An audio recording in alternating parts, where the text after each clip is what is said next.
السلام عليكم ورحمة الله وبركاته. في هذا الفيديو سوف نتعرف على الحلقة وايل، يعني وايل لوب. كنا في الفيديو السابق تعرفنا على فور لوب. في هذا الفيديو سوف نتعرف على النوع الثاني من الحلقة، وهو الحلقة وايل. الفرق بين الحلقة فور والحلقة وايل هو أن الحلقة وايل نستخدمها إذا كان يعني عدد مرات تنفيذ الكود غير معروف.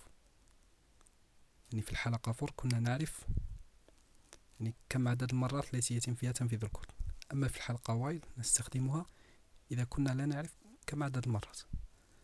مثال بسيط سوف يوضح يعني كيف نستخدم الحلقة فور. مثلا عندنا برنامج يطلب من المستخدم إدخال العمر،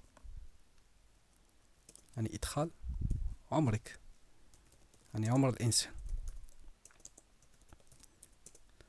مثلا يعني هذا البرنامج يريد يعني أن يكون العمر يعني أكثر من 18. يعني إذا أدخلت، يعني إذا جاء المستخدم وأدخل مثلا 15، سوف يطلب منك إعادة إدخال عمرك، يعني يجب أن يكون يعني 18 أو أكثر. المهم سوف نوضح ذلك. int main، قلنا عندنا متغير وهو العمر age، وهنا يعني تدخل عمرك، يعني enter your age، ثم cin age، وهنا تبدأ الحلقة وايل. داخل الحلقة وايل نكتب الشرط. الحلقة وايل تعني بالعربية ما دام، يعني ترجمته بالعربية هي ما دام. كيف؟ ما دام age أقل تماما من 18، ماذا سوف يحدث؟ يعني ما دام age أقل 18 سوف يطلب منك إعادة إدخال العمر، يعني يجب أن يكون عمرك أكثر من 18. يعني enter، مثلا تظهر لك هذه الرسالة enter your age again، هكذا.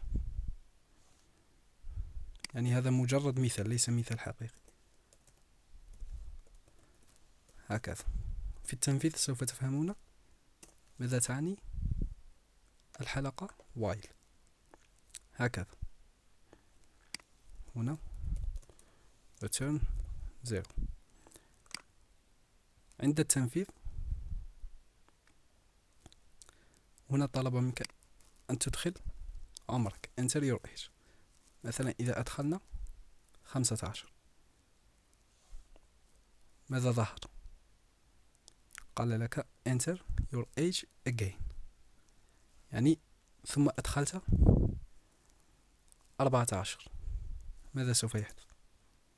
enter your age again، ثم 16، يعني 16 أقل من 18، enter your age again. مثلا 8، يعني 8 سنوات، يعني تظهر لك نفس الرسالة. يعني هنا لا نعرف كم عدد المرات. يعني ممكن أن يأتي شخص و يعني يدخل دائما يعني قيمة العمر التي يدخلها دائما أقل من 18، يعني تعاد تنفيذ هذه الجملة دائما. يعني هنا لا نعرف كم عدد المرات. ثم هنا مثلا إذا أدخلنا 19 سوف يخرج من البرنامج.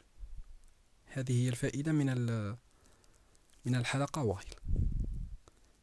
يعني نستخدمها إذا أردنا يعني إظهار خطأ. يعني مثلا يطلب منك أن تدخل رقم غير معدوم، يعني لا يساوي الصفر. مثلا enter النمبر، المهم لا يكون يساوي صفر. مثلا not equal 0، هكذا. لا، ثم هنا أيضا يعني إذا أدخل المستخدم رقم يساوي صفر تظهر له نفس الرسالة مرة أخرى هكذا. ثم هنا في الشرط هنا نكتب المتغير مثلا اسمه A، يعني هنا A هكذا. ثم الشرط الذي نكتبه هنا نكتب while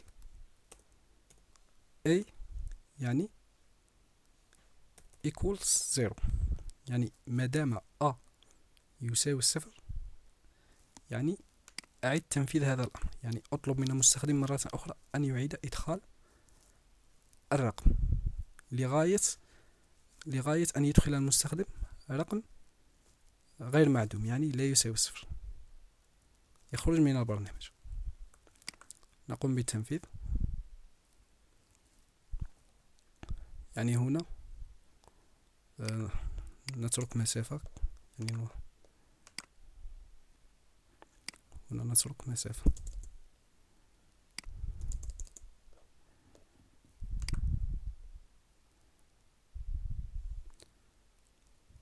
مثلا جاء المستخدم وأدخل رقم غير معدوم 4 مثلا، يعني سوف يخرج من البرنامج.